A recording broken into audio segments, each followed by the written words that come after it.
Mr. President, thank you. On February 22nd, 2022, you addressed your country in a nationwide address when the conflict in Ukraine started.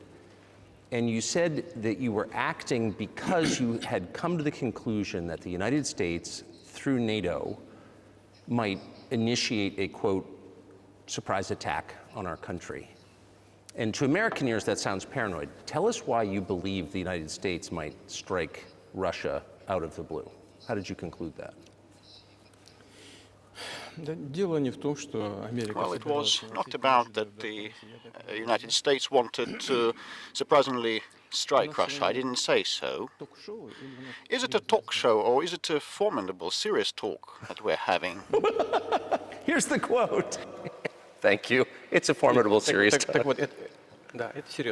It's a serious talk, okay. You are trained in history, as far as I know. Yes. So I'll allow myself to spend a minute to give you a reference note, a debriefing, if you don't mind that. Please. Well, look, our relationship with Ukraine, what was the starting point of the relationship? Where does Ukraine come from? The Russian state became centralized, which was the year of establishment of the Russian state in 862, when, well, there is a city of Novgorod in the northwest of Russia, when they invited Prince Rurik from Scandinavia, from the Vikings, in 862. In 1862, 1,000 years since the establishment of the statehood was marked, and there is a memorial dedicated to that in Novgorod. In 882, the successor of Rurik, Prince Oleg, who actually was a regent to Rurik's young son, came to Kiev. He ousted two brothers that used to be in the past, had been in the past members of the crew of Rurik. And so there were two centers of the statehood, in Kiev and in Novgorod, back then. The next red letter date was 888. The conversion into Christianity, when Prince Vladimir accepted Eastern Christianity, the Orthodox faith, in Kiev. Since then, decentralized power in Russia got entrenched with a single territory, a single economy, one and the same language. And after the baptism of Rus, they had the same faith and the rule of Grand Prince, and the centralized Russian state was fledgling. Thanks to different reasons,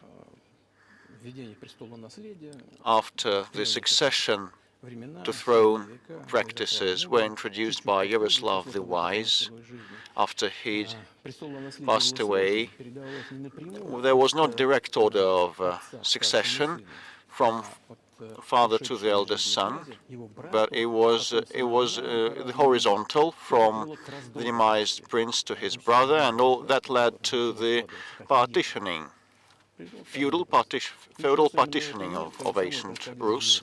Same happened in Europe. It was a natural process, but that partitioned state, Russian state, became and fell prey to the empire established by Genghis Khan, and Khan party came to Rus, pillaged all the cities,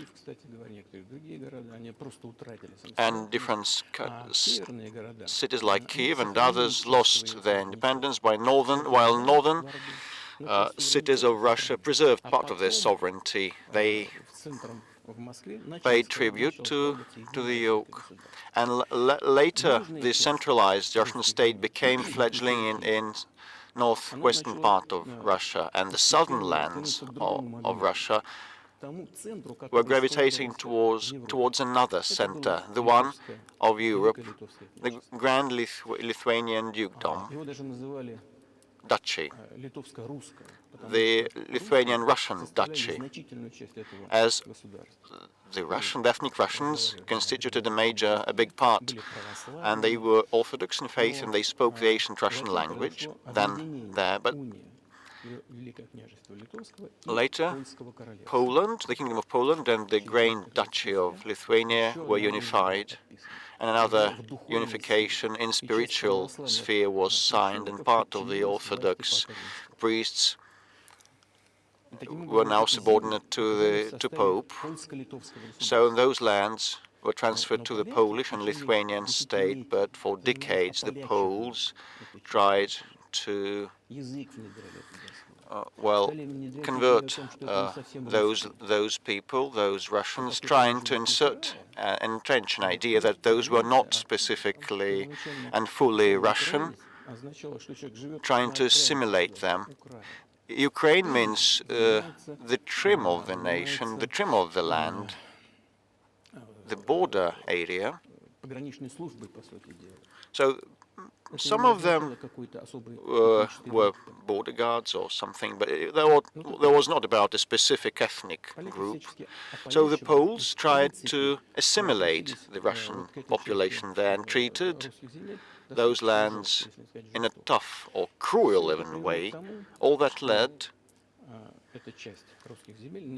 to that part of the Russian lands struggle for their rights. They wrote letters to Warsaw claiming that their rights were to be upheld. I beg your pardon, can you tell us what period? I'm losing track of where in history we are. The Polish oppression of Ukraine. It was in the 13th century, 13th century, 14th century. 13th century. And I'll tell you what happened later, and I'll keep track of the dates. In 1654, or a bit earlier, the people who controlled power in that part of the Russian lands addressed Warsaw, claiming that some Russian ethnicity and Orthodox rulers would be sent to govern them, and Warsaw declined and rejected that, and then they turned to Moscow, so that Moscow would establish its power over them. I'm not inventing things, don't you think? Just. I'll give you these documents. It doesn't sound like you're inventing it. I'm not sure why it's relevant to what happened 2 years ago. Well, still, these are copies from the archive with letters from Bogdan Khmelnytsky, the one who controlled that part of the Russian lands that is now called Ukraine, and he wrote to Warsaw claiming that the rights be upheld, and when he was rejected, he received a refusal, he started writing to the Tsar of Moscow, wishing to be part of the Russian lands. And there is a translation in Russian and in English, probably. Russia would not accept them straight away, because they feared that a war with Poland would be unleashed. In 1654, the Zemsky Council decided that this part of the ancient Russian lands be accepted as part of the new Russian land. And the war with Poland began, and it lasted for 13 years, and afterwards a truce was enacted after the 1654 Act. 32 years afterwards, the eternal peace with Poland was established and proclaimed. And all the left bank of the Dniester River, including Kiev, Dnieper River, was part of Russia, became part of Russia, and the right bank of Dnieper became part of Poland. And under the rule of Catherine the Great, Russia returned all those historical lands of its. And that all happened and lasted till the revolution. But before World War I, using the ideas of Ukraine ethnicity and origin, the Austrian General Staff started promoting the Ukrainian origin and Ukrainian identity, because in the view of the First World War, they wanted to weaken the prospective enemy. And the idea that had been born in Poland, that those people residing in that territory were not specifically and wholly Russian, was later promoted by the Austrian General Staff, and theorists appeared in the 19th century upholding the independence of Ukraine. They spoke of its need to obtain independence, but all the pillars of the Ukrainian sovereignty, all the proponents, said that Ukraine was to have a very good relationship with Russia. They insisted on that. Well, after the revolution of the 1917 happened, Bolsheviks tried to restore the statehood, and the civil war began, including a standoff with Poland. In 1921, the peace treaty with Poland was proclaimed, and under this treaty, the right bank of Dnieper River once again belonged to Poland. In 1939, after Poland cooperated with Hitler, and they collaborated with Hitler actually. We have all the documents in the archive, and Hitler proposed Poland a peace treaty and a friendship treaty, but he claimed that Poland should give the Danzig corridor back to Germany, and that connected the main part of Germany with East Prussia and Königsberg. And after the First World War, that part of territory was transferred to Poland, and instead of Danzig, the city of Gdansk appeared. It was renamed. So Hitler asked them to give it amicably. They refused, but still they collaborated with Hitler, and they together partitioned Czechoslovakia. You're making a case that Ukraine, certainly parts of Ukraine, Eastern Ukraine, is in effect Russia has been for hundreds of years. Why wouldn't you just take it when you became president 24 years ago? You have nuclear weapons, they don't. If it's actually your land, why did you wait so long? I'll tell you. I'm coming to that. This debriefing is coming to an end. It might be boring, but it explains many things. How it's relevant. Good. I'm so gratified that you appreciate that. So after, before World War II, Poland did not accept the claims of Hitler, the demands of Hitler, but participated in partitioning of Czechoslovakia, but it did not give the Danzig corridor to Germany. The Poles played too much, and as a result of that, Hitler started the war with them, against them. On the 1st of September 1939, Poland turned uncompromising, and Hitler had to begin with Poland and the USSR. I have read some archives. The USSR behaved in an honest way. The USSR asked Poland's permission to transit their troops through the Polish soil to help Czechoslovakia, but the then Polish foreign minister said that even if Soviet planes would fly over Poland, they would be downed, he said. But that doesn't matter. What matters is that the war began, and Poland fell prey to their own policies against Czechoslovakia. According to the Molotov-Ribbentrop Pact, part of that territory now belongs to Russia, including Western Ukraine. And Russia, that was then named the USSR, came back to its historical lands. And after the victory in the Great Patriotic War, as we call World War II, all those territories were enshrined to belong to the USSR, finally and definitively. And actually, Poland, as a compensation, received the originally German Western lands,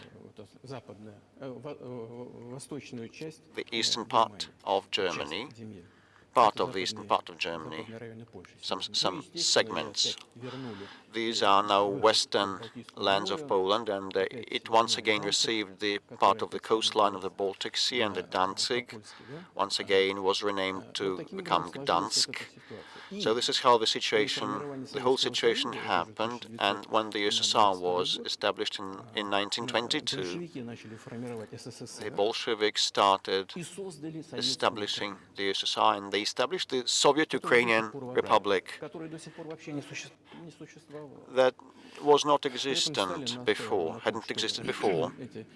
And Stalin insisted that those republics would become autonomous entities. Unfortunately, strangely, Lenin insisted that they should have a right to withdraw and pull out of the USSR. And to unknown reasons, he transferred some of the lands to that Soviet Republic of Ukraine that belonged previously to Russia, and that became part of the Ukrainian Soviet Republic, including the Black Sea region that was conquered by Catherine the Great, and it had no historical bearing on Ukraine, had no relations. In 1654, when Ukraine was got reunified with Russia, they were the size of 3 to 4 contemporary regions of Ukraine. In 1654. You obviously have encyclopedic knowledge of this region, but why didn't you make this case for the first 22 years as president that Ukraine wasn't a real country? Yes, the Soviet Ukraine received a great deal of territory that had never belonged to it, including the Black Sea region. Russia received those lands as an outcome of the Russian-Turkish wars, and they were called New Russia or Novorossiya. But that doesn't matter.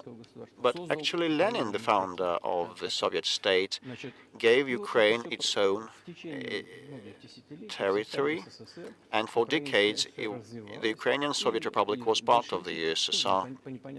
And to unknown reasons, the Bolsheviks promoted the Ukrainian culture and language. Ukrainization was called, and similar things were done in other Soviet republics.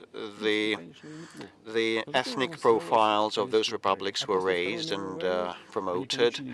This is how Soviet Ukraine was created, and after the Second World War, Ukraine received part of the lands that had belonged to Poland before, and part of the land that had belonged to Hungary and Romania before. So Romania and Hungary were deprived of part of their lands, and these lands were snatched and given to Ukraine, and now they're still part of Ukraine. So in this sense, Ukraine is an artificial state that was established. Hungary has a right to take its land back from Ukraine, and that other nations have a right to go back to their 1654 borders? Well, I'm not sure whether it should come back to the 1654, but if anyone believes, and everyone believes, that the Stalin regime rule saw a lot of violations of human rights and violation of the rights of other nations, in this sense, actually, one can state that they may have a right to claim those lands back. Have you told Viktor Orban that he can have part of Ukraine? Never. I've never told him. I've never told him. Not a single time. Never. We haven't even had any conversation on that. But I actually know for sure. Of course, the Hungarians who live over there, they want to get back to their historical land. Moreover, just an interesting anecdote, a personal one I would like to share with you. Let me divert a little bit. Somewhere in the 80s, I think I went on a road trip through the USSR from Leningrad on a car via Kiev. Then I went to western Ukraine. I went to the town of Beregovoye, and all the names of the cities and towns over there are were in Russian, and also in one language I didn't understand. It was Hungarian, it was not Ukrainian.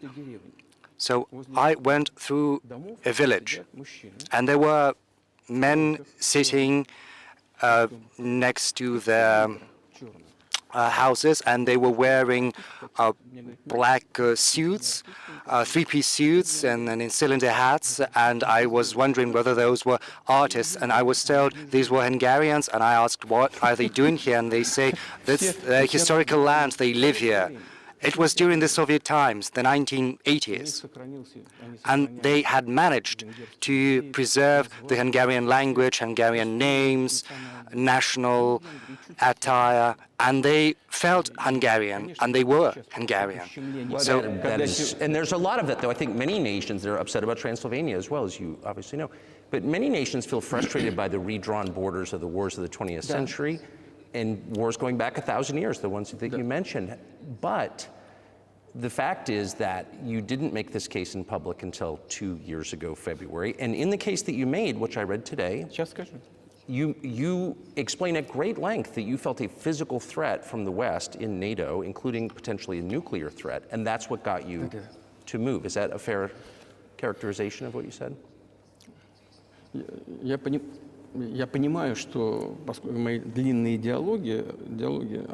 Well, yes, I understand that probably a long soliloquy does not fit the genre of an interview. So I asked whether that was a show or a serious talk, and you said it was a serious talk, so bear with me, please. So we are coming to the point where the Soviet Ukraine was established. Then in 1991, the Soviet Union collapsed, and everything that Ukraine had got as a gift from Russia, well, it took with it. And generally, I'm coming to the current point in time. The collapse of the Soviet Union was basically the initiative of the Russian leadership. I do not understand what they were thinking back then, but I suspect that there were several elements to their rationale, several reasons. First, I believe that the then Russian leadership thought that the fundamental basic relations between Russia and Ukraine, such as common language, because 90% back then spoke Russian, familial ties, because 1 in 3 Russians have families or some other ties in Ukraine, common culture, common history, common religion. These are fundamentals, also being in one single state for hundreds of years. These are fundamentals, just as the economic interconnections. And that is what drove the Russian leadership to think that inevitably the relations would be good between the two countries. And secondly, as an American citizen, I want you and your audience to know that the Russian leadership thought that, okay, the USSR would cease to exist, but there would be no more divisive lines of ideological nature. They also thought that Russia, voluntarily, of its own volition, decided to dissolve the Soviet Union, thinking that the civilized West, as it were, would see that as an invitation to friendship and alliance. That is what Russia was expecting from the US and the collective West as a whole. There were some smart people, in particular in Germany, Egon Barth. He was a prominent politician from the Social Democratic Party, and in personal talks with the Soviet leadership before the collapse of the Soviet Union, he was insisting that a new collective security system should be established in Europe. Yes, he thought that help should be given to the reunified Germany, but also it was supposed to create a security system involving the US, Canada, and he said if NATO would expand, then it would be back during the Cold War, but only closer to Russia's border. He was very smart, but no one listened to him. And, you know, we've got some talks from archives, and he got angry. He said, if you don't listen to us, I am never setting my foot in Moscow once again. He was very frustrated with the Soviet Union, and his prophecy came true. Yeah, well, of course, it did come true, and you've mentioned this many times. I think it's a fair point, and many in America thought that relations between Russia and the United States would be fine with the collapse of the Soviet Union and the end of the Cold War, that the opposite happened. But you've never explained why you think that happened, except to say that the West fears a strong Russia, but we have a strong China the West does not seem very afraid of. What about Russia, do you think, convinced policymakers they had to take it down? The West is afraid of a strong China more than it fears a strong Russia, because it's just 150 million people in Russia and it's 1.5 billion people in China, and also China's economy is growing at more than 5% a year.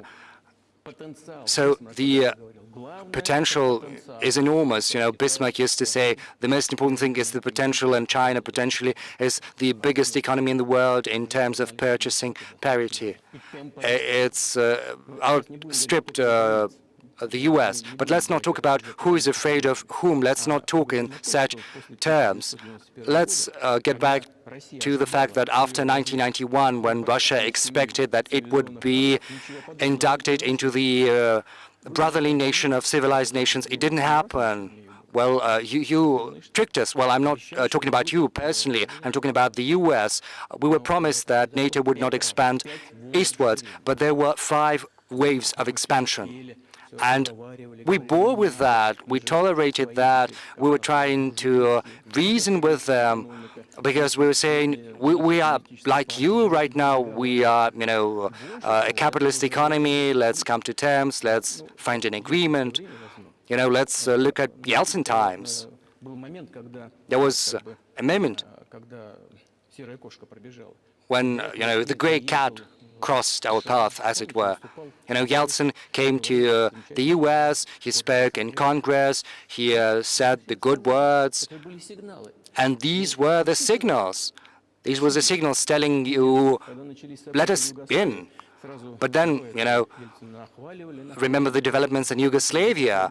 Before that, Yeltsin was lavished with praise, but then he raised his voice in support of Serbs, and we couldn't but do that. Yes, I understand there were some complex processes underway, but Russia couldn't help raising its voice in support of Serbia, because Serbia is a brotherly nation, also an Orthodox culture. So Yeltsin spoke in favor of Serbia, but what did the US do? In violation of international law and the UN Charter, they started bombing Belgrade and the US, and it was the US that let the gin out of the bottle. Moreover, when Russia was indignant, when it was protesting, it was told that the international law and the UN Charter had become obsolete. Right now, they are all referring to international law, but back then they were saying that the international law was obsolete. Yes, some things need to be changed, but not in this manner. And then Yeltsin came under heavy criticism. He was accused of alcoholism, of understanding nothing. He understood everything.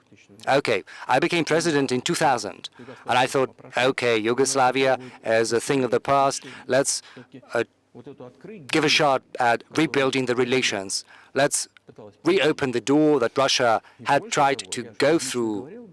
Moreover, I said that publicly, and I can reiterate, there was a meeting here in the Kremlin with the outgoing President of the US, Bill Clinton. We sat in the room next door, and I told him, Bill, what do you think if Russia asked to be admitted into NATO? Do you think it would happen? He said, it's interesting. I think yes. But in the evening, when we had another meeting for dinner, he said, I've talked to my team, no, not going to happen, not now. So you can ask him. I think he'll watch this interview. I wouldn't have said anything like that if it hadn't happened. Were you sincere? Would you have joined NATO? Listen, I asked a question. I said, is it possible? And the answer was no. But if he had said yes, would you have joined NATO? If he'd said yes, then the process of rapprochement would have commenced, and it might have happened in the end if there were some sincere wish on this side of our partners, but it didn't happen. Okay. Why do you think that is? Just to get to motive. I know you're clearly bitter about it. I understand. But why do you think the West rebuffed you then? Why the hostility? Why did the end of the Cold War not fix the relationship? What motivates this from your point of view? You said that I feel bitter because of that rebuffal. No, that's not bitterness. I'm just stating the facts. Because, we're not bride and groom. These are not the terms we've got to use in speaking about such matters. We understood that they were not expecting us there. Okay, we said, let's build relations in another manner. Let's look for common ground elsewhere. Why we got that negative response, you should ask your government. I could only guess. We would be too big of a country with its own opinion. Well, I saw how NATO solves and settles matters. Just an example I would like to cite. It applies to Ukraine. The US says something and all the rest just tune in and they follow and they wake. I'm not going to open any secret to you or say anything new, but after that conversation, we made different attempts at building relations. Just to cite an example, during the events in the Middle East and Iraq, we were building our relations with the US in a very prudent, cautious manner. And I always asked the US not to support separatism in the Northern Caucasus, but they still continued with that financial information support, even military support. And that support was flowing in from the US and from its satellites, support towards terrorist bands in the Northern Caucasus. I once talked to a colleague of mine, a president of the US, and I raised that issue, and he said, it's impossible. He said, do you have proof? And I said, yes, I have proof, and I gave that proof to him. And do you know what his response would be? He said, I would give him a good thrashing. That's what he said. Kick their ass, he said. And we were waiting for some response, reply, and I asked a colleague from FSB, to contact his counterpart in the US. And we've got the response, basically, from the CIA and the archives. And the response goes as follows. So, yes, we have worked with the opposition forces in Russia, and we think it is the right thing to do, and we will continue doing that. Just ridiculous. We understood that no serious conversation could be... Forces in opposition to you. So you're saying the CIA is trying to overthrow your government? Well, of course, in that particular case, what they meant were the separatists, the terrorists that were fighting us in the northern Caucasus. That is who they called the opposition. That's the second moment. Another one, another aspect, also very important. I'm talking about the setting up of the US ABM system, the very beginning of that. We long tried to persuade them not to do that. I got an invitation from Bush Senior. He invited me to visit his place on the ocean, and we had a very serious conversation with President Bush, with his team. So I proposed the following. I said, the US, Russia, and Europe should set up a joint shared ABM system against the threats against our security. Even though, the official statement of the US was that the ABM system they were setting up was against Iran, the threat of Iran. So I suggested, why not join forces together, the US, Russia, and Europe? And I got a very interesting response. They asked me, are you serious? Let me ask, what year was this? Well, I don't remember. We can look it up on the internet when I was in the US at the invitation of Bush Senior. And it's easier to learn from someone I'm going to tell you about in a sec. And they told me, yes, that is a very interesting proposal. And so I said, just imagine if we can solve this strategic task together, the world would change. Yes, we would probably have differences, economic differences, political differences, but we would drastically change the situation in the world. And they asked me, are you serious? And I said, yes. They said, we need some time to think. And I said, okay, go ahead. And then, at this very room where we're talking, we got former CIA Director Gates and also State Secretary Rice. They sat here opposite from me at this table. We had Defense Minister, Foreign Minister, and the guests said, yes, we've thought about that, but we disagree. So twice you've described US presidents making decisions and then being undercut by their agency heads. So it sounds like you're describing a system that's not run by the people who are elected, in your telling. Yes, exactly. So yes, they just rebuffed us. I'm not going to reveal all the details because that was a confidential conversation, but our proposal was declined. It's a fact.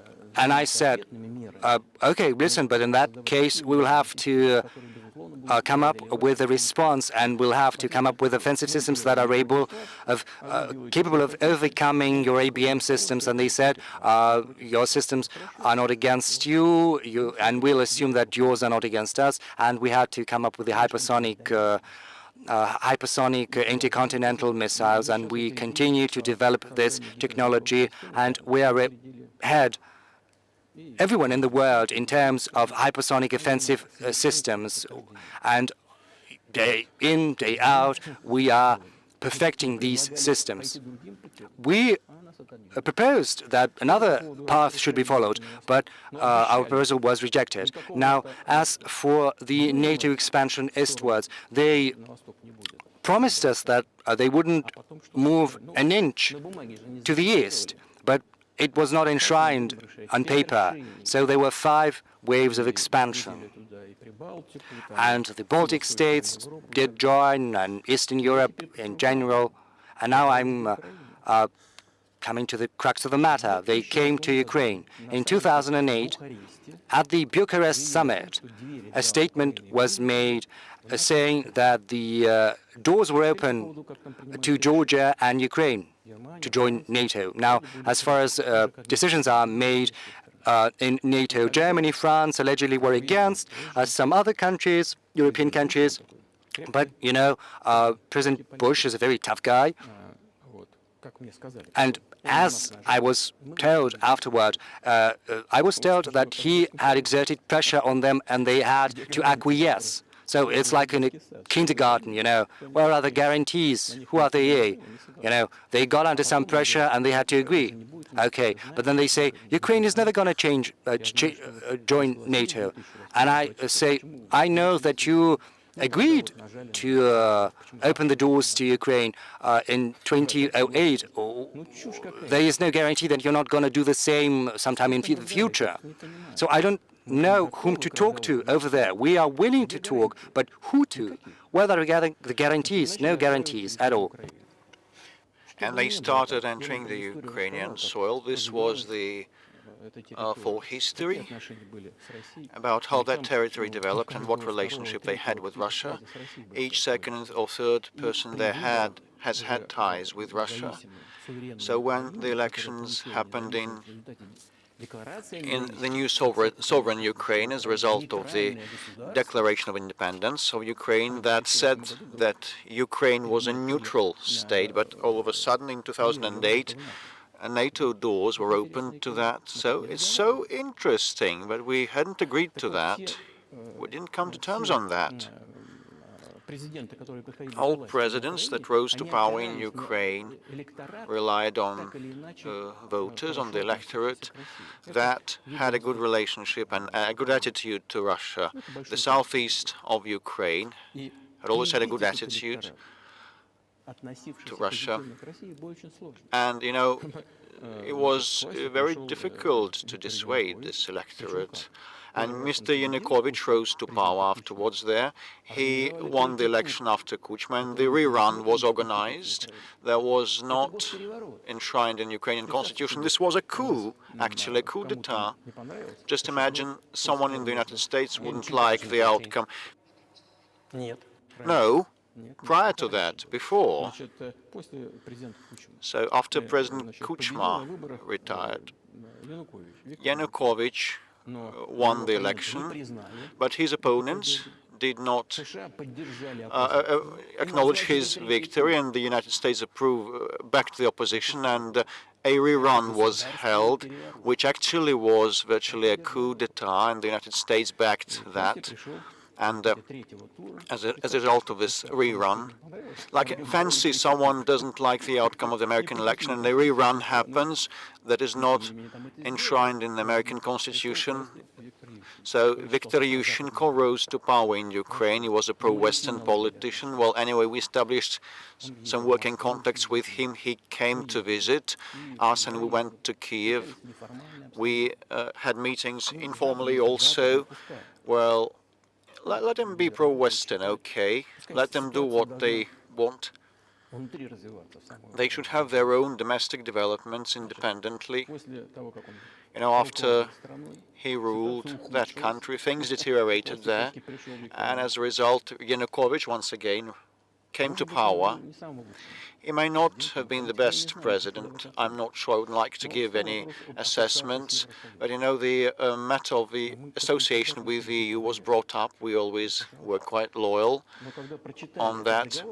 Okay, but when we read the draft agreement, it turned to be a problem for us because us and Ukraine had a free trade area, an open customs borders, and Ukraine had, according to that association agreement, opened their borders to Europe, and that would float our market duty-less. And then we said we'll close our borders with Ukraine, our customs. And Yanukovych started doing his reckoning and counting whether Ukraine will lose or gain, and he stated to his Ukrainian counterparts that he had to think, and destructive opposition activity began straight away, and it ended up with Maidan, with a coup d'etat in Ukraine. So he did more trade with Russia than with the EU? Ukraine did? Yes, of course, of course. It's not about the volumes of trade, the quantities. It's about the cooperation ties that the Ukrainian economy relied upon. And those cooperation ties between enterprises and factories had been there since the Soviet times, like an enterprise would produce components for final assembly both plants in Ukraine and Russia, and there was very close cooperation, but a coup d'etat happened afterwards. It was perpetrated, unfortunately. Well, I wouldn't like to speak of details, but the United States said, you calm Yanukovych down and you would mollify the opposition. They said, let it drift. They said, towards a political settlement. We said, okay, we are in agreement with that, let it be so. And Yanukovych checked to apply for armed forces or police, while the armed opposition in Kiev perpetrated a coup d'etat. How can I reckon that and assess that? Who are you, I asked the United With States. the backing of whom? With the backing of CIA. Definitely, this is an entity that you wanted to become part of. Thanks goodness you were not accepted. Although it's a serious entity. My ex-counterparts, I worked in the first office, main directorate of the Soviet intelligence service, and they were our opponents. Well, you know, this is work. Well, technically, they did the right thing. They attained what they wanted, the outcomes they wanted. They changed the power in Ukraine, but politically it was a blunder, a colossal blunder, and the political leadership probably should have calculated otherwise, and they were to have thought what it would lead to. In 2008, they opened doors of NATO to Ukraine. In 2014, a coup d'etat was perpetrated with their help, and this was a coup d'etat, and those who did not recognize this coup d'etat were persecuted, and they created a threat to Crimea and had to take Crimea under our protectorate. They began warfare in Donbass, applying artillery and aviation against civilians in Donbass. We have the footages with fighter jets bombing Donetsk, flying over that, and they had a major military operation. They failed and had another one and another one. Against the backdrop of military development of that territory of NATO and open doors of NATO. So we actually had to express our concerns, otherwise it would be negligence, criminal negligence on our part. It would have been criminal negligence, because the American leadership, political leadership, drove us to the borderline that we could not overstep, and that would destroy Russia, and we had to support our creed mates, our faith mates. What was but that was 8 years before the current conflict started. So what was the trigger for you? What was the moment where you decided you had to do this? Well,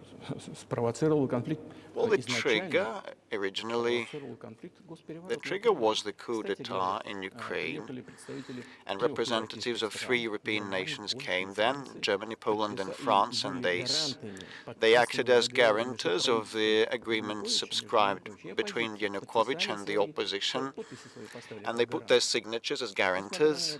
Despite that, the opposition perpetrated that coup, and these countries pretended they were not the guarantors. They were oblivious, and they threw it to the dustbin. And I'm not sure whether there is any knowledge in the United States about the guarantors and this agreement between opposition and the Yanukovych government. And instead of a political settlement, they supported the coup, they backed the coup. There was no point in that, actually, believe me, because Yanukovych agreed to everything, and he was ready for early election, and he stood no chance to succeed, to win. Why then perpetrate this coup and all those victims? And why pose a threat to Crimea and launch an operation against Donbass? I cannot understand that. I cannot fancy. This is the miscalculation of theirs, and the CIA did its part, played its part. One of the deputies of Secretaries of State said that they spent around $5 billion on that. But why do that? Why have they done that? It could have been done legally. legitimately and without the loss of Crimea for them. And we wouldn't stir a finger. We wouldn't have stirred a finger had there not happened the developments, the bloody developments on Maidan. We back then agreed that after the collapse of the USSR, the borders would be as agreed, as stated, but we never agreed to an expansion of NATO or that Ukraine would become part of NATO. We never conceded and accepted that there would be NATO military bases there without any talks with us. We kept begging for decades, don't do this, don't do that. This actually acted as a trigger to the recent development, and with respect to the recent development, the leadership of Ukraine stated they would not abide by the Minsk Accords that were signed after the developments of 2014 in Minsk, with a plan laid out for peaceful settlement in Donbass. And the today's Ukrainian leadership, their foreign minister and other officials and the president said they didn't like a thing about the Minsk package of measures, and they would not stick to them. And the former leaders of France and Germany said that around a year ago, said in public, worldwide, that they had signed that agreement, but they had not been going to execute, to fulfill that. You know, they pulled our leg. Was there anyone for you to talk to? Did you call a U.S. President, Secretary of State, and say, if you keep militarizing Ukraine with NATO forces, this is going to be we're going to act? We kept telling them that.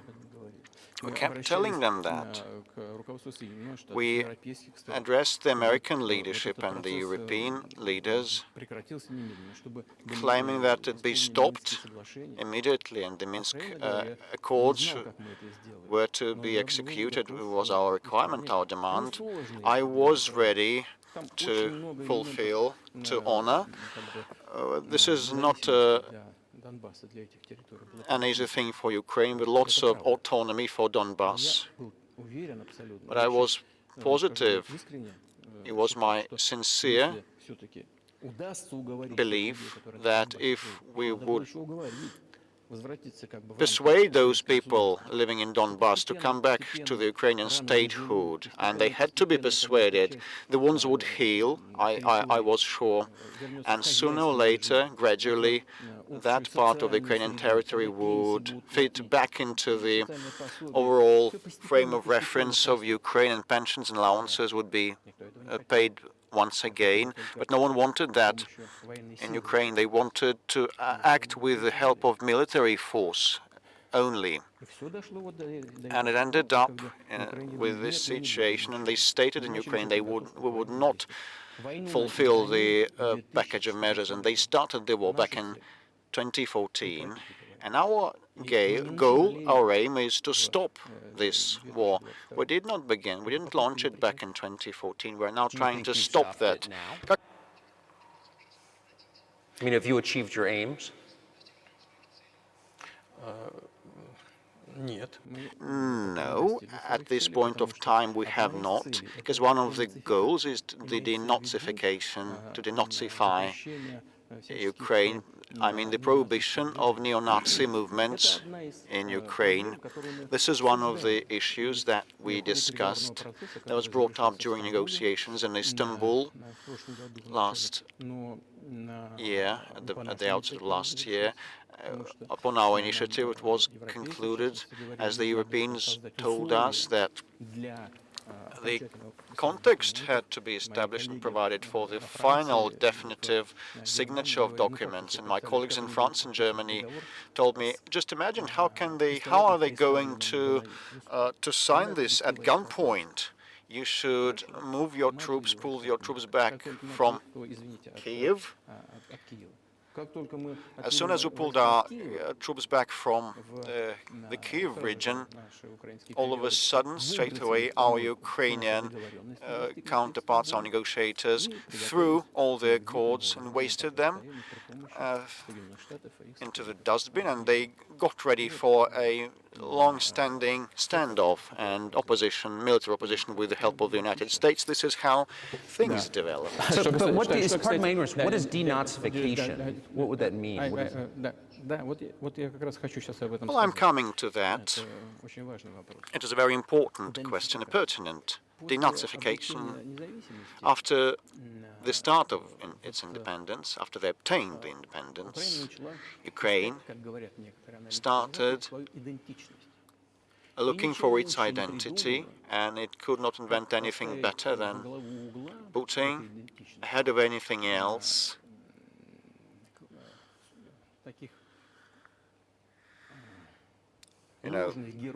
the false heroes that collaborated with Hitler. I have already said that in early 19th century, the theorists of a future prospective Ukrainian independence appeared. They assumed that an independent Ukraine was to have a good relationship with Russia. But in the course of the historical development, and those territories were part of Poland, Ukrainians were persecuted, and this identity was pressed upon, the crackdown upon, and that all remained in people's memory. And once World War II began, part of that far right or far nationalist elite began to collaborate with Hitler, thinking that Hitler would bring them freedom. And the German troops, the SS troops, did the filthiest part of the job to eliminate Poles and Jews, and they did it with the hands of the collaborators, of those collaborators, and that massacre of the Poles and the Jews, of Russians, happened as a result. It was led by Bandera, Shushkevich, and other characters well known. And those people are now presented as national heroes. And they kept telling everybody that, nationalism is existent in other countries. There are sprouts, definitely, but, they're trampled upon in many countries, but not in Ukraine.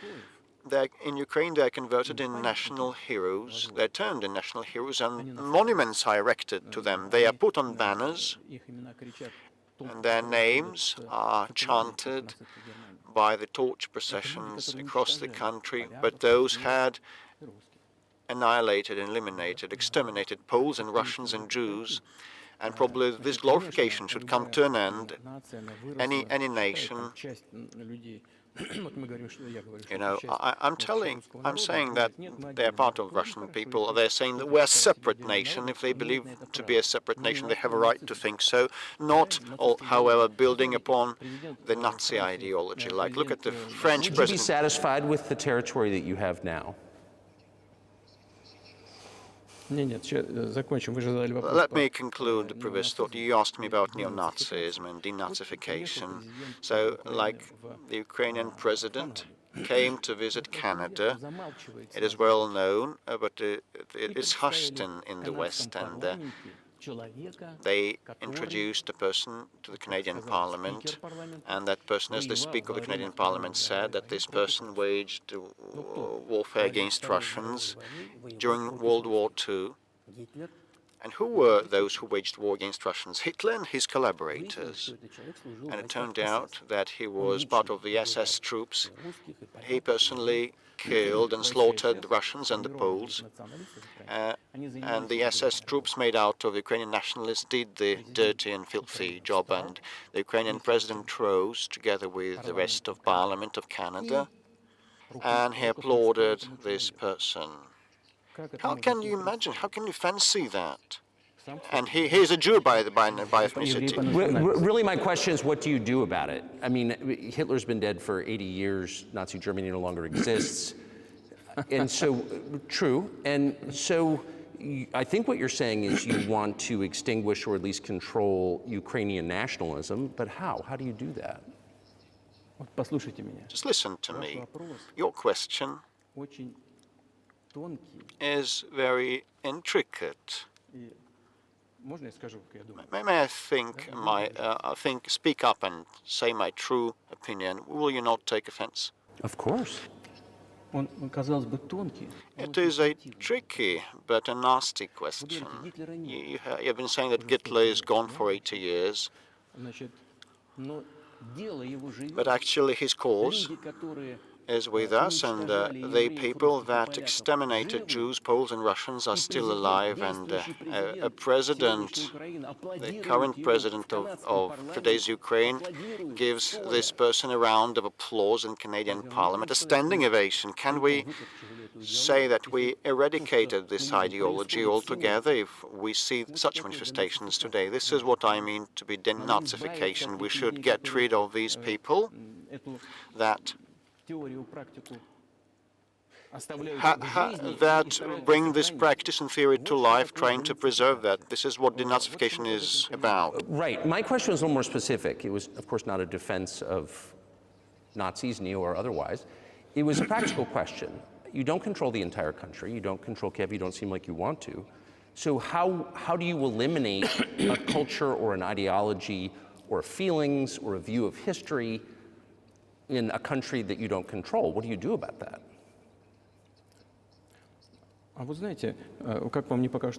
Well, you know, strange as it may seem to you, during the talks in Istanbul, we did come to an agreement.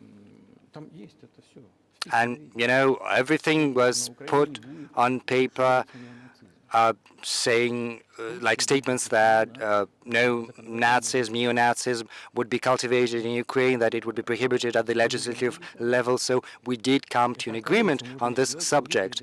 And this can be achieved through talks. And there's nothing humiliating in that to Ukraine as a modern civilized state. Does any country have the right to propagate Nazism? No. That's it. Will there be talks, and why haven't there been talks about resolving the conflict in Ukraine, peace talks? Well, these talks did happen, and they did reach a very high point of according our positions. It had been difficult, but these talks were almost finished. But once we withdrew our troops from Kiev, the other side, namely Ukraine, simply discarded all the agreements that had been achieved, and it noted an agreement following the orders of the US and the Western countries to fight Russia until victory. Moreover, the Ukrainian president introduced a legislative ban on having negotiations with Russia. He signed a decree that bans anyone from having talks with Russia. How can they have talks if he prohibited himself from doing that, and the rest as well? Yes, we do know that there are some ideas with regard to this settlement, but in order to come to an agreement, you need to have dialogue, right? Well, but you wouldn't be speaking to the Ukrainian president, you'd be speaking to the American president. When was the last time you spoke to Joe Biden? Well, I don't remember.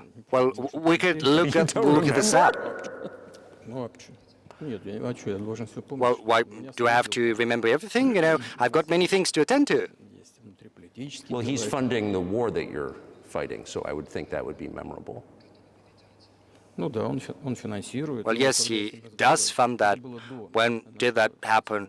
The last time I spoke to him was before the beginning of the special military operation. Incidentally, I'm not going to go into details, but back then I told him, I said, I think you're making a mistake of historical proportions in supporting what is currently happening over there.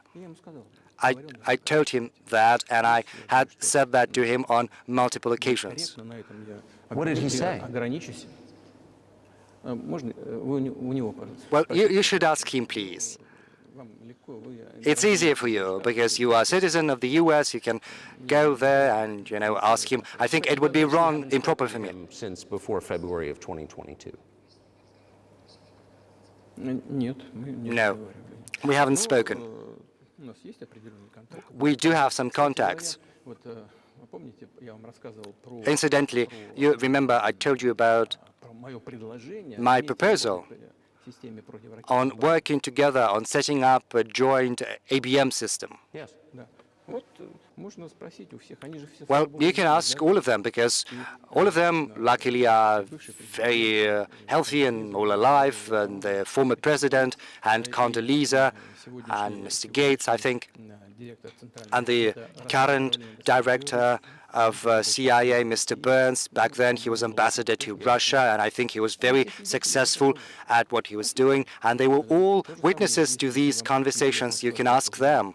And if you're interested in to know what President Biden responded to my words, you should ask him. I'm definitely interested, but from the outside, it seems like this could devolve or evolve into something that brings the entire world into conflict and could initiate a nuclear launch. And so why don't you just call Biden and say, let's work this out?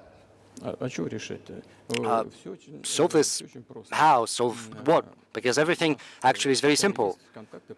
We've got contacts at the level of different agencies, and I'm going to tell you what we're trying to, what kinds of signals we are sending to them. And what we're saying is, if you want this over, you have to stop the supplies of weaponry, and everything is going to end in several weeks, and then we can agree on the terms. It's as easy as that. So no need to call for that. And what message do you get back? Well, asking them for that, for what? Because yes, they are gonna supply this and this weaponry to Ukraine, and well, we're not afraid. Okay, do that. Do you think NATO is worried about this becoming a global war or a nuclear conflict?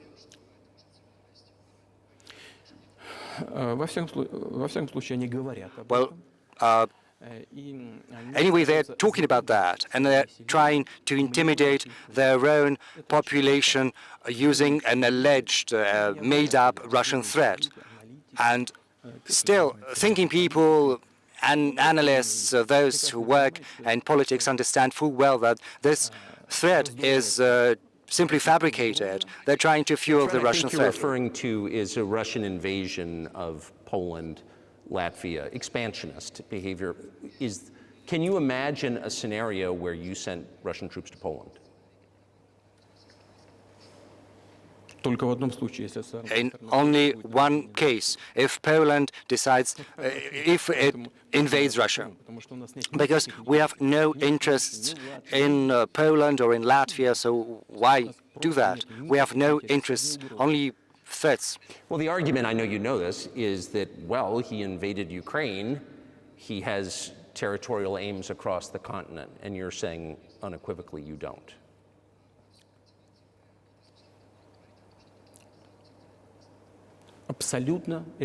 Absolutely. No.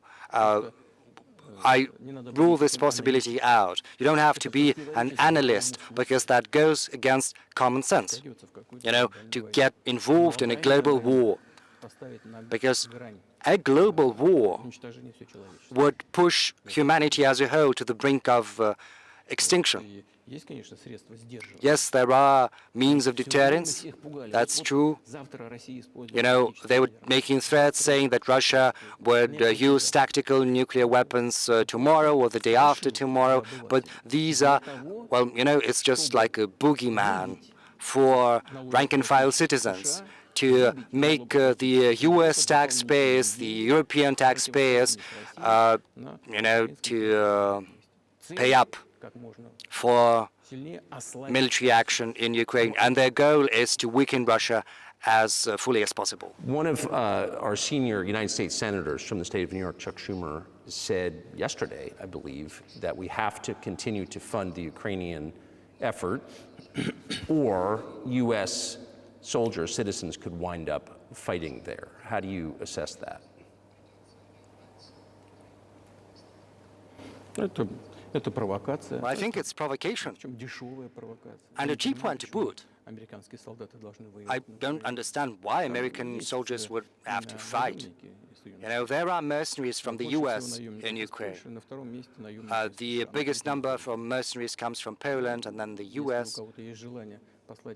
If someone wants to dispatch regular troops to Ukraine, then that would, no doubt, put humanity on the brink of a very serious global conflict.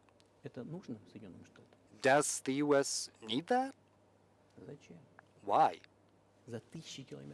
Now, fight someone thousands of kilometers from your national territory. Don't you have other things to look into? I think there are issues on the border, issues with migration, with external public debt, you know, like to the tune of more than 30 trillion US dollars. There are other things to do. Isn't it better to come to an agreement with Russia? Given the current developments, given that you understand that Russia is going to fight for its national interests until the very end. So this should compel us to get back to common sense, to have respect for our country, for our interests, and to search for solutions. I think this would be far smarter and far more sensible. Who blew up Nord Stream? You did. I was busy that day. Nate, do you have I did not blow up Nord Stream. Thank you, though. У вас лично, может быть, есть алиби. Well, personally, you might have an alibi, but CIA doesn't have one. Do you have evidence that NATO or the CIA did it? Вы знаете, я не буду вдаваться в Well, детали. you know, I'm not going to go into detail, but as they say, you know, you've got to search for someone who had interest in that. And in this particular case, you have to search not just for someone who is interested in that, but also someone who has the capabilities, because there are many people who are interested in that, but, you know, not everyone is capable of scouring the bottom of the Baltic Sea. But I'm confused. I mean, that's the biggest act of industrial terrorism ever, and it's the largest emission of CO2 in history. Okay, so if you had evidence, and presumably given your security services, your intel services, you would, that NATO, the US, CIA, the West, did this, why wouldn't you present it and win a propaganda victory? В войне пропаганды очень сложно победить. Well, it's very difficult, you know, to achieve a propaganda victory, because the US controls all the global media. And as far as many European media are concerned, the end beneficiary in many cases are American funds, foundations. So, you know, getting mired in that, well, this is one avenue to pursue, but, you know, it can turn out to be very expensive. And moreover, we might reveal our own sources of information without securing the end result. The whole world understands what happened, and even the American analysts speak about that publicly. But here's a question you may be able to answer. You worked in Germany, famously. The Germans clearly know that their NATO partner did this. But and it damaged their economy greatly. It may never recover. Why are they being silent about it? That's very confusing to me. Why wouldn't the Germans say something about it? Ну, меня это тоже удивляет. Well, I am as confused as you are, but the current German leadership is not guided by national interests. What it's guided by is the interests of the collective West. Otherwise, it would be very difficult to explain the rationale for their action or omission to act. Well, yes, Nord Stream 1 was blown up, Nord Stream 2 has been damaged, but one of the strings is still very much alive, and you can get gas through this line, but they're not getting that. We are willing to do that, but they're not asking for that. There is another route via Poland, and Poland has shut that down. But Poland is eating from the hands of Germans. They're taking money from the European funds, whereas the biggest donor to those funds is Germany. But Poland has shut down the pipeline leading to Germany. Why did they do that? I do not understand. Or let's have a look at Ukraine. Germany is the second biggest donor after the US in terms of financial aid provided to Ukraine. Through Ukraine, there are two gas pipelines, so why wouldn't they take one of the gas pipelines? They could ask Ukraine to open that up, and they would get gas from Russia. So the Germans are giving them money, giving them weapons, so they could ask for gas from Russia in response, because otherwise they have to pay triple price for LNG. And it brings down the competitiveness of the German economy. And they've given money to Ukraine, and they could ask in recompense, for some economic support like gas. So you should ask them why they're doing what they're doing. These are incompetent people. Well, maybe the world is breaking into two hemispheres, one with cheap energy, the other without. And I want to ask you that. If we're now a multipolar world, obviously we are, can you describe the blocks of alliances? Who is in each side, do you think? Well, you are saying the world is being split into two hemispheres. It's our brain that it's divided into hemispheres. One hemisphere is responsible for one field of action, the other is more creative, but still it's one brain, it's one head, and the world should be one, should be united. Security should be together, should be common, shared. It shouldn't be security just for the golden billion. And only if it's one world, then the world is going to be predictable and stable. And as long as the head is split into two, it's a disease, and a grave one too. And right now the world is suffering from this grave disease. But I think, to a large extent, thanks to sincere and honest journalism, we will be able to overcome that disease. Well, let's just give one example, the US dollar, which has kind of united the world in a lot of ways, maybe not to your advantage, but certainly to ours. Is that going away as the reserve currency, the universally accepted currency? How have sanctions, do you think, changed the dollar's place in the world? Well, I think this is one of the gravest strategic mistakes committed by the U.S. leadership, using the U.S. dollar as an instrument for foreign political confrontation, because dollar was the cornerstone of American prosperity and power, and everyone understands and understood that, because however many dollars you've printed, they go around the world. Inflation is at a minimum, I don't know, 3% or so, 4%, which is an acceptable level for the US. And you can print as many US dollars as you like. Because the public debt of the US is testimony to that. But be that as it may, dollar is still the cornerstone of American power across the world. But once the US leadership decided to use the US dollar as an instrument for foreign policy confrontation, once they did that, they dealt a blow to the American power. I would be loath to use for better words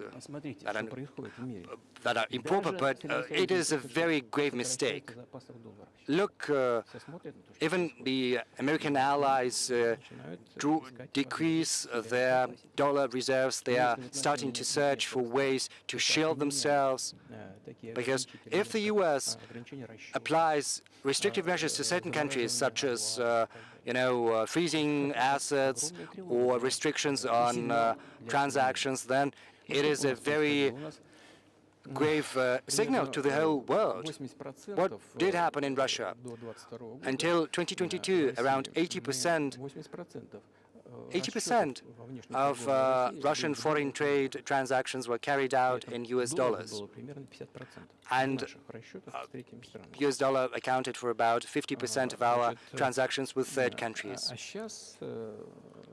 Сейчас, по-моему, whereas осталось только 13%. currently this figure has been brought down to 13% or so. Запретили использование But доллара. we were not the Мы только ones to нанесли prohibit the use of US dollars.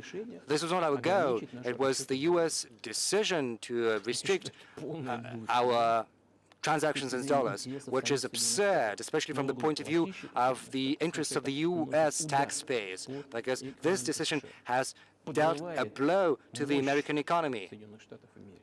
undermining the American power across the world. Теперь у нас значит, расчеты в юанях были, кстати, 3% примерно. Incidentally, our transactions in yuan accounted just for 3% right now. We've gone up to 30% in transactions in rubles and 34% in yuan, in renminbi. So why did the US do that? I think it's self-conceit.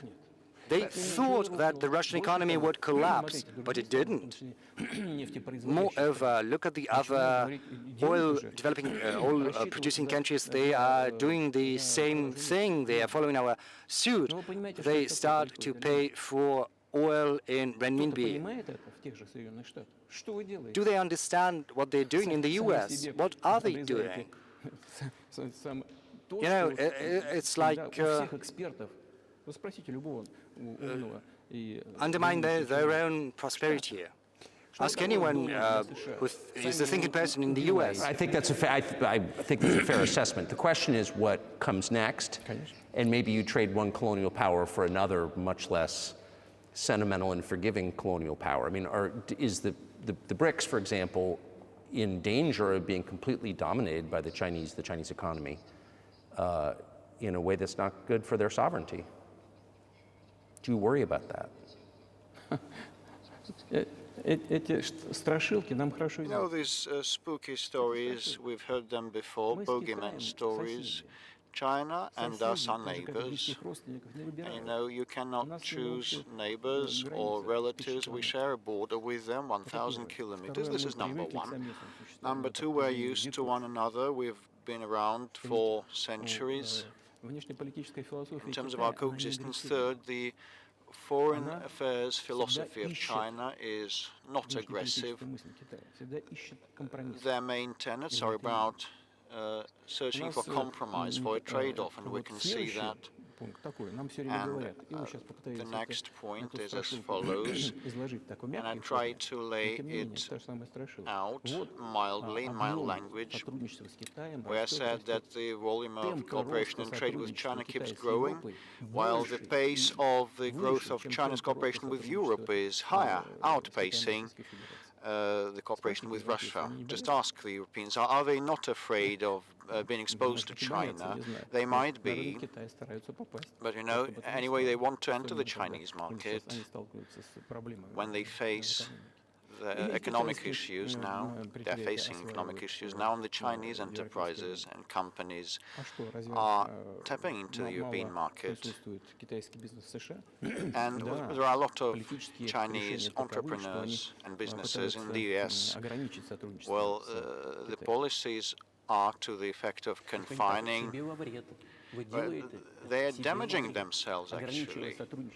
Trying to confine, limit cooperation with China, you're damaging your economy. This is a very intricate matter, and there can be no silver bullet solutions. As also regards the dollar, well, with respect to the legitimate from the perspective of the UN Charter sanctions, one should have a second thought whether to make such decisions or not. So you said a moment ago that the world would be a lot better if it weren't broken into competing alliances, if there was cooperation globally. One of the reasons you don't have that is because the current American administration is dead set against you. Do you think if there were a new administration after Joe Biden that you would be able to reestablish communication with the US government? Or does it not matter who the president is? Сейчас скажу, но чтобы закончить предыдущий вопрос. Let me finish the previous thought. We have $200 billion This is the target of myself and that of my friends Xi Jinping, the president of China. We want to reach $200 billion of mutual trade, and we have smashed that. We have exceeded that. We have around $230 billion of bilateral trade, and the Chinese statistics say that it's around $140 billion. And what is important is that it is a well-balanced type of mutual trade, mutually complementary in energy and scientific solutions and technological solutions and other things. It's well balanced in an equilibrium. With respect to BRICS, by and large, Russia has assumed the presidency there since the start of the year. And, you know, BRICS countries are powerhouse economies rapidly developing. Oh, I hope my memory wouldn't let me down. In 1992, the G7 countries' proportion global economy equaled around 47%. In 1992, in 2022, it slumped down to 30-something%, while the BRICS share was 16% in 1992, and now it is in excess of the G7 share in global economy, and that has nothing to do with Ukrainian developments. The global trends manifest themselves in this way. This is inevitable. This will keep happening. It's like the rise of the sun. You cannot prevent the sun from rising. You have to accommodate and adjust the United. How does the United States accommodate that? With help of force, sanctions, pressure, bombings, armed forces applied everywhere. This is about conceit. Your political elite does not understand that the world has been changing, and it is an objective process, a natural process, and you have to make proper decisions, timely decisions, to preserve its level of dominance. And such gross actions would lead to the opposite results. This is obvious today. You've just asked me whether another administration in the US would change things. It's not about the leader, the personality or administration. I had a very good relationship with George Bush, and I know that in the United States he is treated as a simple countryside guy that has little idea of things, but it's not true. And with respect to Russia, he did a lot of mistakes also. I told you about the Bucharest summit of NATO in 2008 to open doors to Ukraine, but you know, it was under Bush, and he put pressure on the Europeans. But actually I had a good personal relationship with them, interpersonal, and it was no worse than any other American or Russian or European politician. He knew what he was doing, as well as other people. I had a good relationship with Donald Trump. It's not about the personality of the leader, it's about the sentiment of the elites. If the American society has the prevalence of domination at all costs, with the help of resorting to force, things will deteriorate, keep deteriorating. But if they come to a conclusion, they come to infer that the world is changing and that is a natural process that cannot be helped, they have to adjust themselves using the advantage that the American nation still has. In this case, something will change for the better. The Chinese economy has become #1 by PPP. They have outpaced the US in volumes. And then there is India, 1.5 billion people living there. And then comes Japan, fourth, and Russia is fifth global largest economy. Last year it became the largest economy in Europe, despite all the restrictions and sanctions. Do you think it is natural? A lot of sanctions are exerted against us. We have been disconnected from SWIFT transaction system, and our ships are under sanctions. Our vessels, oil-carrying vessels and aircraft of ours, the biggest number of sanctions in the world is applied against this country, and we have become the biggest economy of Europe over that period of time. The instruments and the policies of the United States are ineffective, so they should think what to do. If they come to understand that, I mean the elites, the ruling classes, things will improve, and the leader of the country will probably act in the interests of the voters and the decision makers at different levels. But you're describing two different systems. You say the leader acts in the interest of the voters, but you also say these decisions are not made by the leader, they're made by the ruling classes. You've run this country for so long, you've known all these American presidents. What are those power centers in the United States, do you think? Like, who actually makes the decisions? I don't know. America is a very complex system. On the one hand, it's conservative. On the other hand, it has been changing rapidly, and it is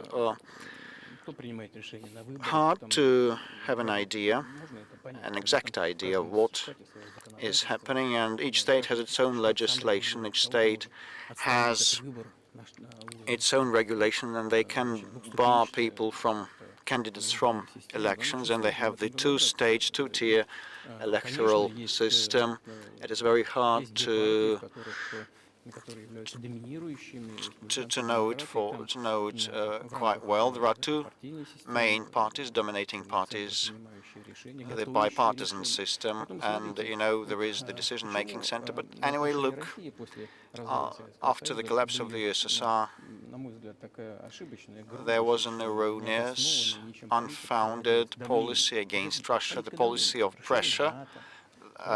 NATO expansion means pressure, and the backing of separatists in the Caucasus, and the ABM, the missile defense system establishment, is also about pressure. Then Ukraine was dragged into NATO.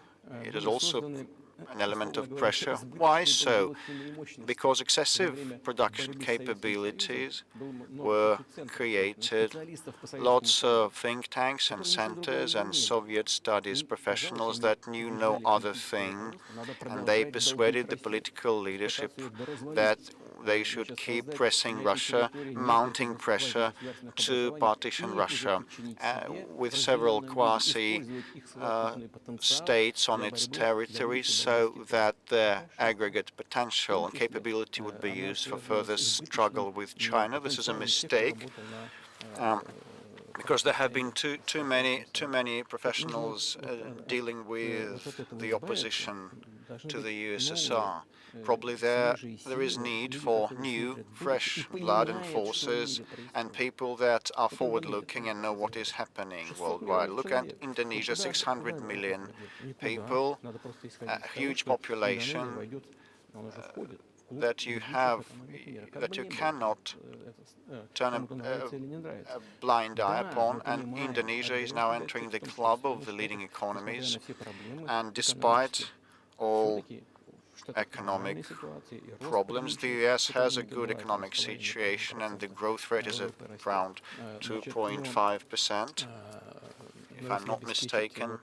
But actually, if you want to provide for a good future, you have to change the approach to what has been happening. The world will anyway change, irrespective of what is the outcome of the Ukrainian situation. The world has been changing, and the pundits and experts in the US start writing that gradually the United States changes its policies to the world, but whether it's abrupt, quick and painful, or smooth and gradual, this is the question.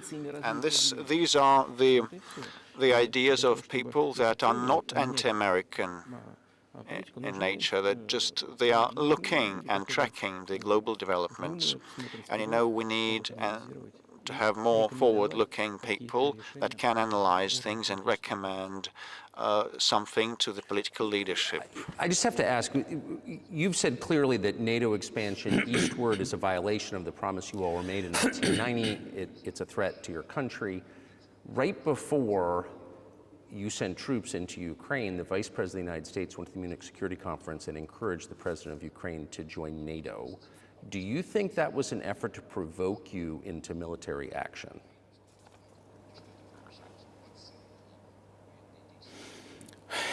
Мы просто, я еще раз повторяю, мы многократно Well, we repeatedly, решили on many проблемам, occasions, которые возникли suggested that decisions to the problems that emerged in Ukraine after the coup in 2014 should be found with peaceful means, but no one listened to us.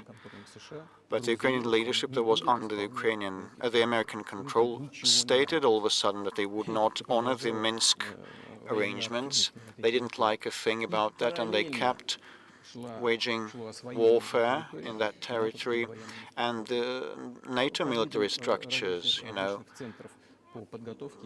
tapped into the Ukrainian soil with training centers and military bases established under this guise.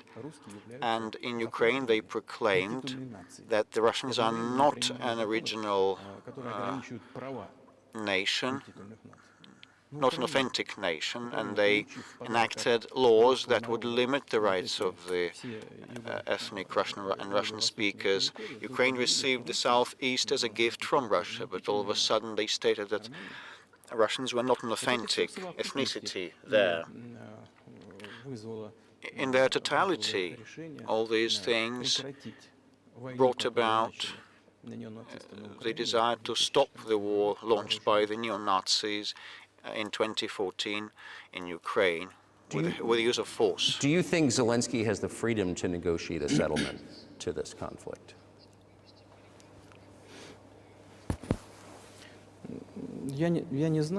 I do not know the details. I can hardly judge, but I probably think he has, or his father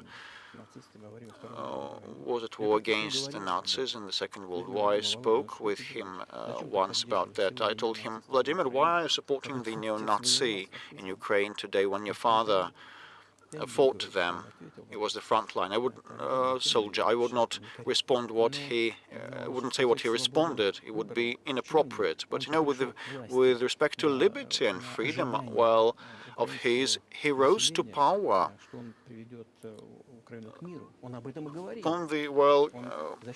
With the help of the Ukrainian expectations that he would bring peace to Ukraine. This is why he had a landslide victory. But when he rose to power, he figured that probably it would be better not to quarrel with the neo-Nazis and nationalists because they are aggressive, and you can expect anything, they are loose cannon. And the second point is that the West will keep supporting those who are against Russia always, because it's beneficial. So this is why he adopted this position, despite the previous promises and pledges to his people to stop the war in Ukraine. So he deceived his own voters. But do you think at this point, as of February 2024, he has the latitude, the freedom to speak with you or your government directly about putting an end to this, which clearly isn't helping his country or the world? Can he do that, do you think? Why not?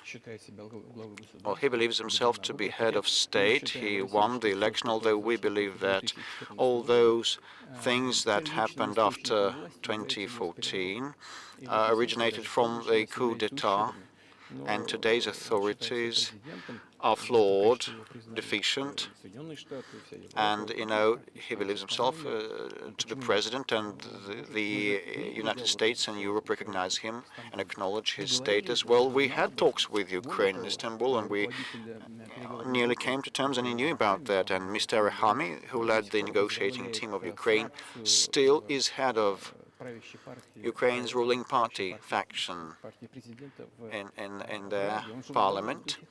So he still is head of that presidential faction. So he's still an MP, and he subscribed the preliminary instrument in Istanbul. And publicly later he said that we were ready to sign it, but Mr. Johnson, the then Prime Minister of the UK, came and dissuaded us to do so, saying that better go to war with Russia and they would give us anything and everything so that we would return all the lands we lost, he said. And they agreed, he said. His statement was made public. He said it publicly and openly. Can they come back to that or not? Do they want it or not? And afterwards, the Ukrainian president issued a decree prohibiting to negotiate with us. Let him strike it down. Let him repeal that decree. Whether Russia is ready, we hear these questions, but we do not decline to talk. Let him abandon and repeal this decree.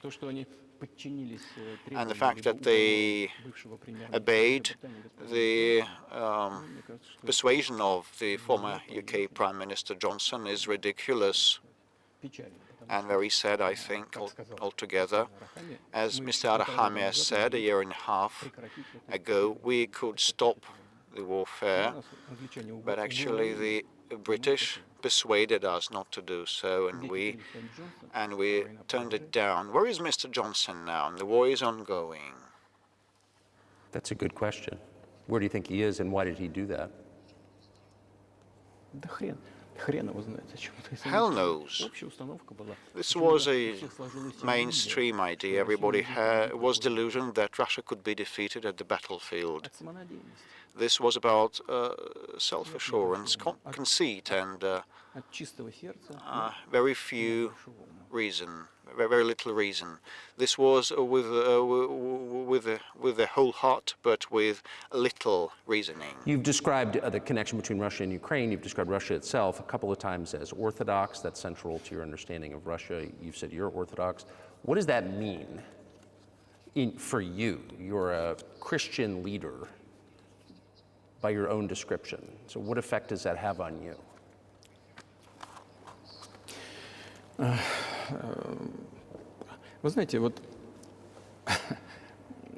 Well, you know, as I mentioned previously, in 988, Prince Vladimir underwent baptism, as his grandmother Olga had done, and then his armed troops also got converted, and then other Russians converted into Orthodox Christianity. It took some time, and then it put some roots, very deep roots, in the minds of Russian people. When Russia expanded, taking in other nations and peoples professing Judaism, Islam, Buddhism, Russia was always very loyal to those who followed other religions, and this was the source of Russia's power. There's no doubt about that. All world religions I have mentioned, and which are also traditional religions of the Russian Federation, have almost the same precepts. The values in these world religions are very close, if not identical. And the Russian authorities have always cherished the culture and the religions of peoples admitted into the fold of the Russian state, which served as the cornerstone of security and stability of the Russian nation, of the Russian people, because all peoples, almost all peoples living here, view Russia as their motherland. Say, if there are people coming to the US from Latin America, or there are migrants coming to Europe, very often they come from their historical land to you, to European countries, whereas those who profess other religions than Orthodox Christianity in Russia still view Russia as their motherland. We are all one big family, and our traditional values are very close. I said this is one big family, but each family also includes other smaller families, and this is the basic foundation of our society. And if the family has tight-knit connections, then that is exactly the case, because you cannot assure a normal future for your children unless you ensure a normal future for the whole country. But can I say that the one way in which the religions are different is that Christianity is specifically a nonviolent religion. Jesus says, turn the other cheek, don't kill. How can a leader who has to kill, of any country, how can a leader be a Christian? How do you reconcile that to yourself?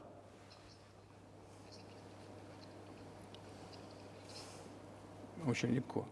Well, it's easier to reconcile if you need to protect yourself, your family, your country. We have not attacked anyone. What was the starting point of the developments in Ukraine? The starting point was the coup d'etat as well as the flare-up of violence in Donbass. And we are protecting ourselves, our people, our country, and our future. As far as religion in general is concerned, the thing is, it does not manifest mostly externally. It's not just about going to church every day and kneeling to the ground. Religion resides within your heart. This is our culture. It's very human-oriented. You know, Dostoevsky is very well known in the West as a genius of the Russian culture and the Russian literature. And he spoke about that a lot. He spoke about the Russian soul. The thing is, Western society is more pragmatic, whereas a Russian is more concerned about eternal things, moral things, values. Maybe you'll disagree with me, but I think Western culture is more pragmatic. I'm not saying this is a bad thing. This is what gives the golden billion the chance to show some very good achievements in practical terms, in science. The thing is, we look the same, but our conscience, our mindset are somewhat different. Well, so do you see the supernatural at work as you look out across what's happening in the world now? Do you see God at work? Do you ever think to yourself, these are forces that are not human? No, honestly, I don't think that.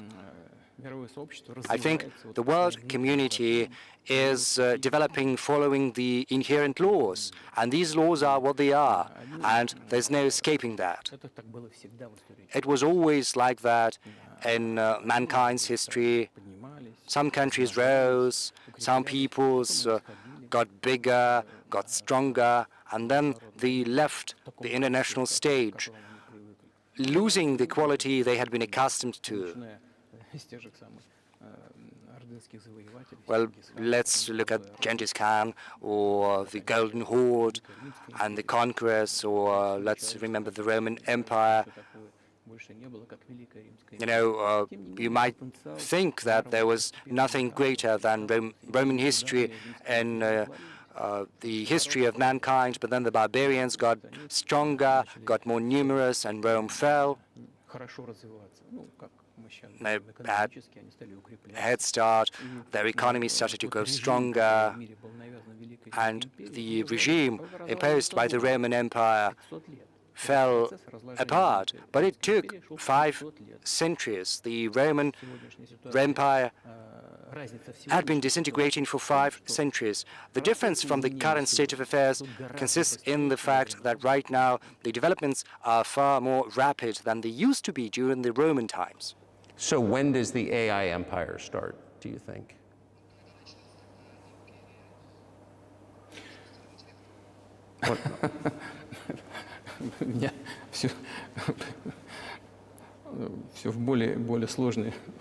You're asking increasingly more complicated questions.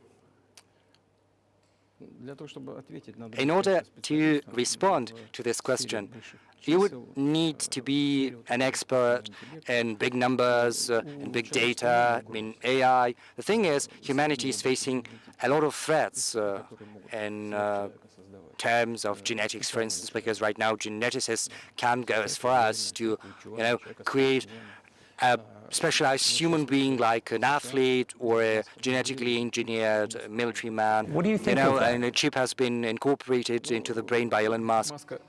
Я думаю, что Маска остановить невозможно. Well, I think there's no stopping Elon Musk. He's going to do what he thinks he needs to do. But you need, I don't know, to find some common ground with him. You have to search for ways to persuade him. I think he's a smart person, and you've got to, come to an agreement, come to terms with him. This process needs to be formalized and subjected to certain rules. Humanity has to give some thought to what's going to happen to humanity due to the new developments in genetics or in AI. You can forecast what's going to happen in a more or less accurate fashion.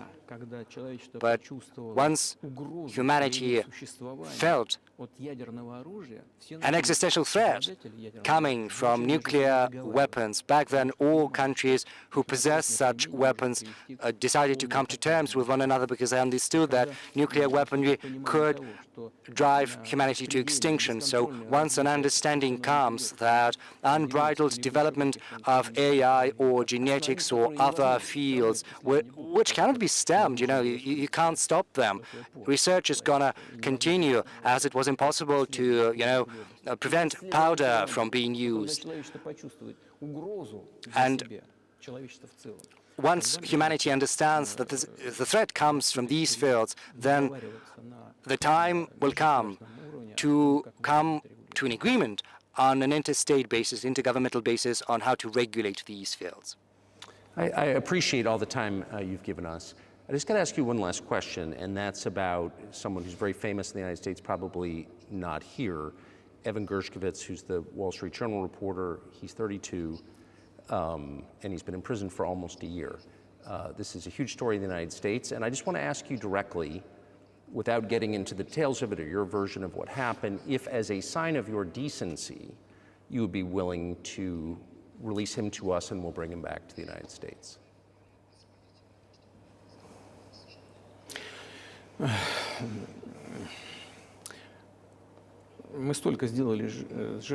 Well, we've done so many gestures of goodwill out of decency that I think we've run out of them. Because we've never seen anyone reciprocate to us in a similar manner. But on the whole, we are willing to talk. We do not rule out that we can do that if there is movement to accommodate us on the other side. And when I talk about the partners, I'm talking about our special services, and the special services are in contact with one another. They're talking about this subject. There is no taboo on discussing this issue. It can be solved, and we're willing to solve it. But there are certain terms that need to be met, that are discussed via special services channels. I think an agreement can be reached.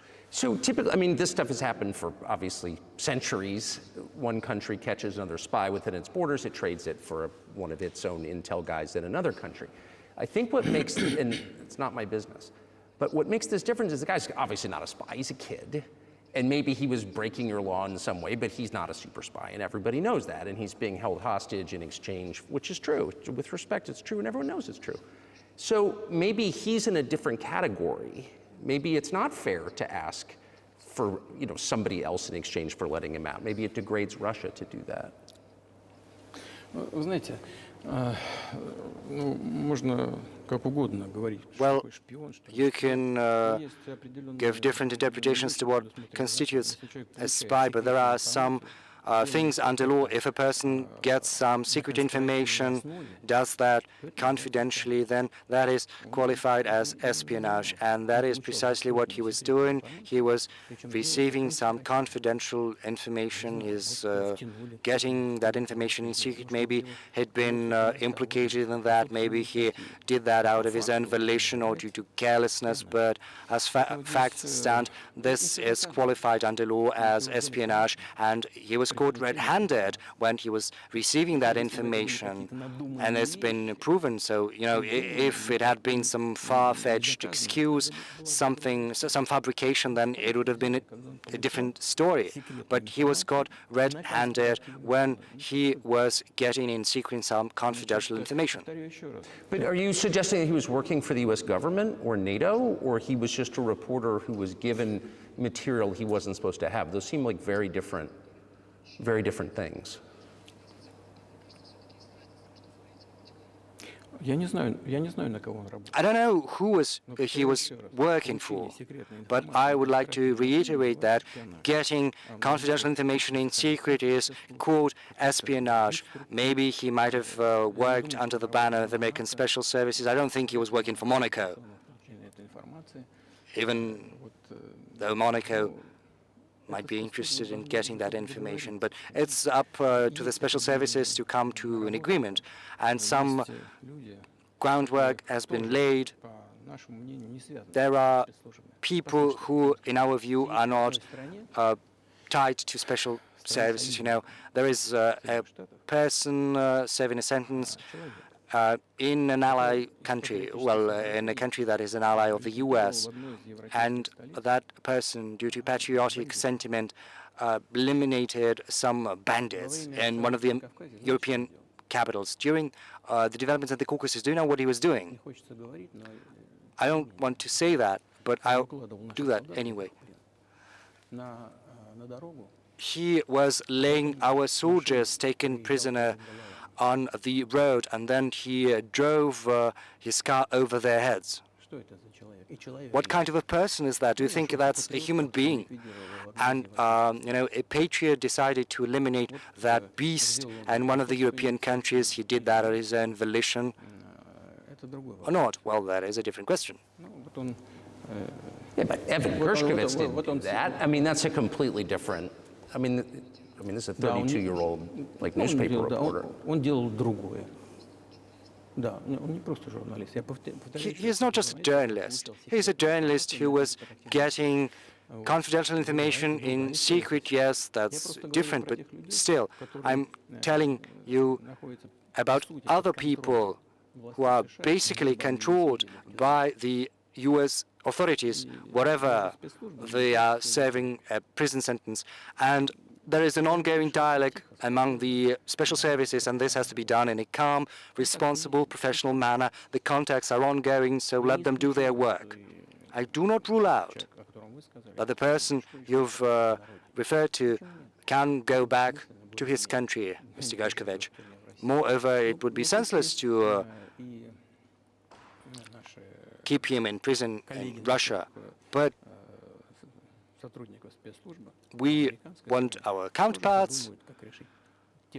The special services in the U.S. should also think about helping our special services in achieving their goals. So we are willing to talk. Moreover, these talks are continuing, and there were many successful examples of these talks crowned with success, and maybe this is going to be crowned with success as well, but we have to come to an agreement. I hope you let him out. Mr. President, thank you. Well, I would also want him to go home, and I'm absolutely sincere with you. But let me say once again, the dialogue continues. The more public we render things of this nature, the more difficult it becomes to resolve them.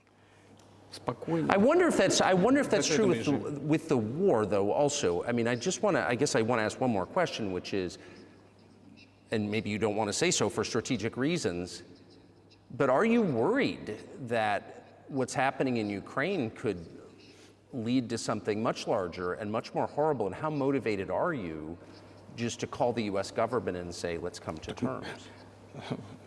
Well, listen, I think I said that. We do not refuse to talk, to negotiate. We're willing to do that.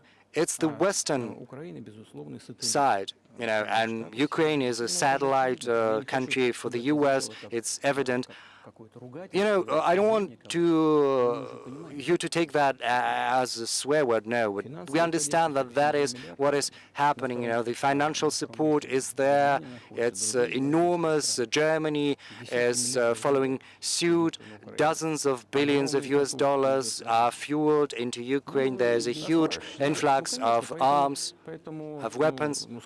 So probably you should tell the current Ukrainian leadership, well, let's stop, let's sit at the negotiating table, rescind this absurd decree. Sure, but you already said it. I didn't think you meant it as an insult because you already said correctly, it's been reported that Ukraine was prevented from negotiating a peace settlement by the former British Prime Minister acting on behalf of the Biden administration. So of course they're a satellite.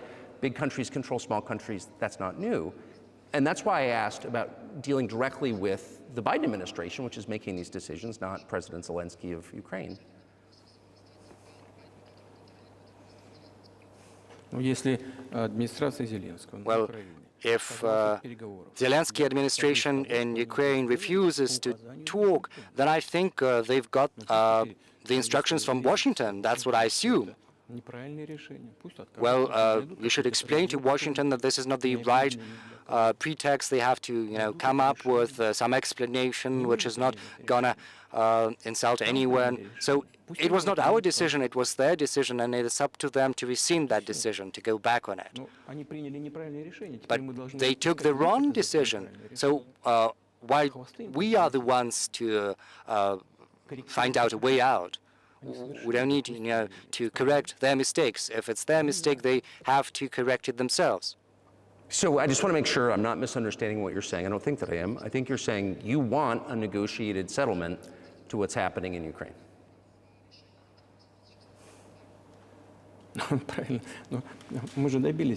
Right, and we were there. There was a very huge document which we prepared in Istanbul, and it was initialed by the head of the Ukrainian delegation. He opposed his signature to the document, and we published some of the provisions.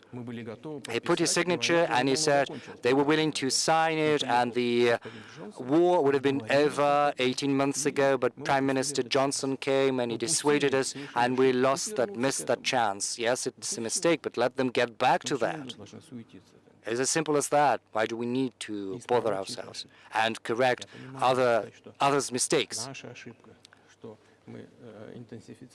Well, yes, you can say that this might have been our mistake, that we have decided to escalate and use weapons, arms, you know, to put an end to the war that started back in 2014. But let me get you back further to history. I told you, let's get back to 1991, when a promise was given to us not to expand NATO. Or let's get back to 2008, when the doors were open to NATO. Or let's get back to the Ukrainian Declaration of Independence that proclaimed it as a neutral state.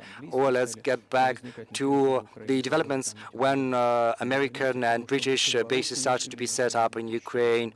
Or let's get back to 2014, the coup d'etat, you know, but it's senseless. You can go back to history and go to and fro ad infinitum.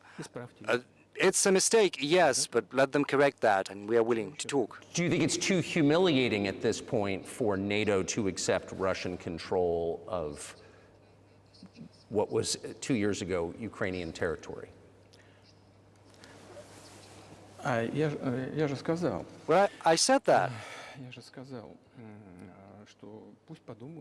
Let them think how to come out of this in a dignified manner, if the will is there.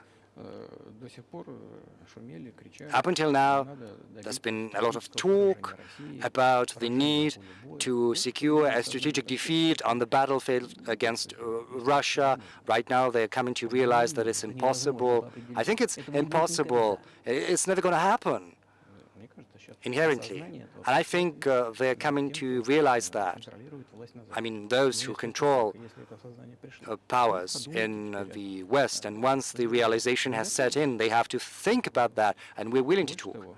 Moreover, would you be willing to say, congratulations, NATO, you won? and just keep the situation where it is now?